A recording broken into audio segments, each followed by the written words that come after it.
From the Forest to the Dump, the holiday story of wrapping paper. An open box gathering dust in the back corner of a hall closet labeled Holiday was shimmied out and slid into a spare room. Inside are 2 rolls of wrapping paper, a pair of scissors, and a roll of Scotch tape, ready for the ceremonial duties of the season. The 2 rolls are seasoned old-timers, left over from the previous year. With just under half of their fuel left for the upcoming holiday, each of the half-spent rolls are looking forward to settling into retirement, when they will once again become identical twins of simple cardboard tubes. This time, instead of being sent off through the supply chain to a paper spooling factory, they will be thrown out with the rest of the holiday waste and discarded in the county landfill.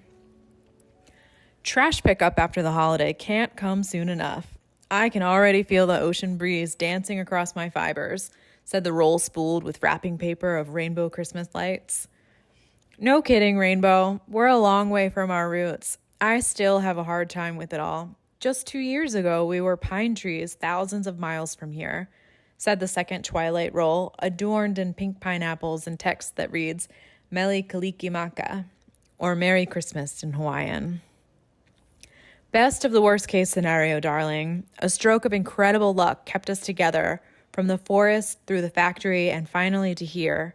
Paradise, said Rainbow. What a place to land, he mused. I'll never get over being uprooted from our native forest, forcefully separated from our friends and family, and what they did to us, it's despicable. The worst isn't even being made to become instruments of capitalism, added Pink. Calm down, Pink. We're almost through this chapter. Keep your head on, Rainbow said to soothe his companion. Just look outside. Remember how the sun felt? We're almost there. Pink gazed out the window and saw birds soaring in the sky. She drifted into a memory from her youth as a sapling when birds rested atop her branches and the sun glimmered through her leaves. They no longer have any branches, nor any leaves, just fibers ground down from their wood pulp. The cardboard rolls began as pine trees in a forest in northwestern Georgia, where their species had been growing for millennia. Only in the last 300 years, humans began the unconscionable destruction of their homeland. During that time frame, millions of kinfolk have been lost to home building first and later on a biblical scale to manufacturing. On the Friday before the big day, the humans assemble a large plastic evergreen tree and decorate the fake relic with family heirlooms, unlike the mass-produced holiday junk floating around the rest of the house. Advent calendars, holiday-themed napkins, dozens of holiday cards, all soon to be discarded, just like the wrapping paper delicately encasing each gift to be given. Here they go, Pink says, as if her voice could roll eyes. The commotion continues until the whole house is wrapped in lights, electric candles in every window, and the tallest of the humans drunk with eggnog in their bellies. Early the next morning, the house is quiet, and a light flicks on in the room where the spools of wrapping paper lie in wait. The second tallest of the humans is unloading shopping bags into the room, 3 trips in all. It's a lighter load than last year, Rainbow remarks. When she returns, the woman carefully removes everything and places it all on the floor. A power drill and a cooler for Dad, fancy drawing paper, art pencils, and hiking boots for Nina, a skateboard and headphones for Sean, and new winter coats for everyone for our ski trip next week. The woman speaks aloud to herself, seeming pleased as she surveys the items in front of her. She wraps the power drill first in rainbow Christmas light wrapping paper. Next, the headphones and the drawing paper using pink pineapple wrapping paper. And later, she wraps the hiking boots in rainbow Christmas light wrapping paper. Mumbling to herself, she says, "These winter coats can't be wrapped in paper, so I'll need to find something else for those. And the cooler, well, it's so big." She looks over the 2 spools of wrapping paper and measures with the paper left on the spool of pink pineapples to the size of the cooler. "Aha, I can make this work," she says. After wrapping the cooler, there was just a sliver of paper left on Pink. Not enough for any more wrapping jobs. The woman straightens the room and moves the wrapped presents into a corner. As she exits, she picks up the nearly empty spool of pink pineapple wrapping paper and heads outside to discard it. Pink's heart sinks as the distance between her and Rainbow grows. And Rainbow, with enough paper left on him for at least another few items, sulks in his newfound solitude. The next morning is Christmas, and Rainbow holds out hope for a last-minute straggler to come in and sweep away the last rungs of his paper, but alas, it turns into wishful thinking. When the woman came in to collect the other gifts, she brought with her large bags to conceal the winter coats, dashing his last hope. Meanwhile, Pink had been discarded into the large trash bin outside. By the end of Christmas Day, the bin was full of crumpled up pink pineapple and rainbow Christmas light paper balls. How can this be happening, she thinks. We made it all this way, only to be separated at the very end. I wanted to be free, but I'd rather be anywhere with Rainbow. Some days passed by, and suddenly the large trash bin was being rolled to the end of the driveway to be collected by the county. The two rolls of cardboard were farther apart than they'd ever been in their various forms of existence, and sadness looms over them like a heavy rain cloud.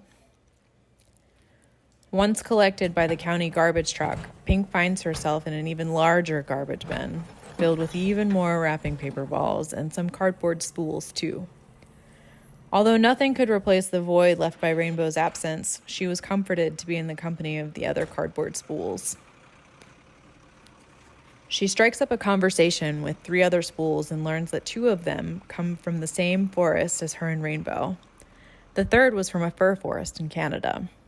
Though she didn't know the 2 from her forest, nor did they travel together as her and Rainbow had, she is delighted to trade stories with her 3 new friends.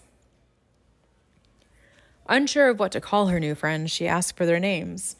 The first roll, originating from the same forest as Pink and Rainbow, replied, "I'm Kittens.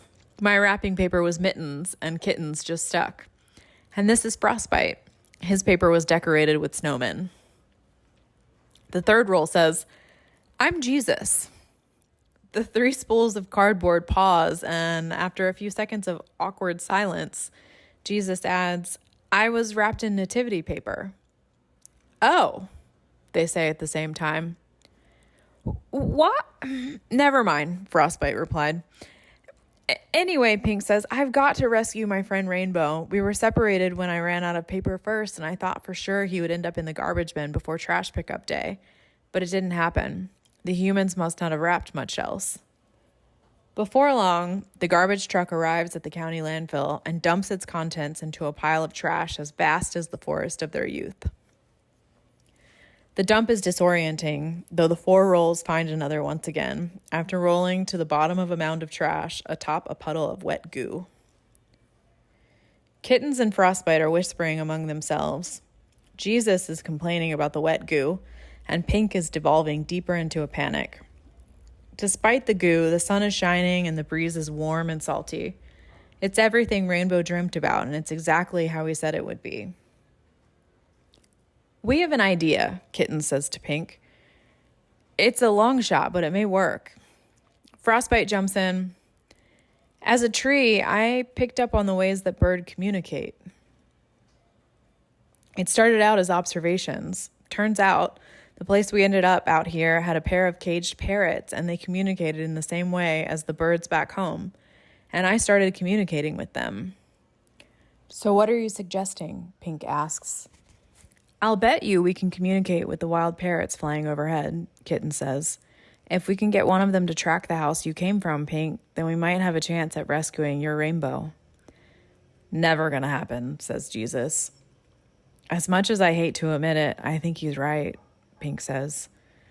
"We'll try, anyway," says Kittens. The 3 rolls comfort Pink as she's left thinking the idea proposed is not only far-fetched, it's impossible. Back in the house, Rainbow is stressing having to spend another year in the back of the closet, alone this time.